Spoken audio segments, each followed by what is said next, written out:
How to cancel WillyWeather Subscription. Hello everyone, this is Lisa from Create, Login and Delete. Now let's get started. Launch your Settings app. At the very top, you'll find your Apple ID, open it. Now head towards the option of subscriptions, open it. In this page, you will be able to find different sections. Under Active Subscription, you will find the option of WillyWeather. You have to click on that option. With that, you will see the option of Cancel Subscription. Clicking on that, you will get the pop-up, Confirm Cancellation. Click on Confirm.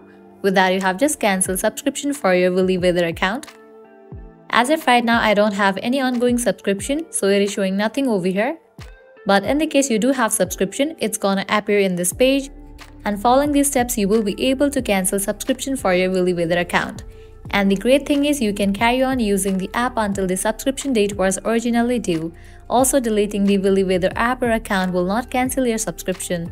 And subscriptions renew automatically unless you cancel your subscription manually on your own. Well, that's all for this video. This is how you can easily cancel WillyWeather subscription. At the end, if you guys find this video helpful, don't forget to like, share and subscribe to our channel. Thank you.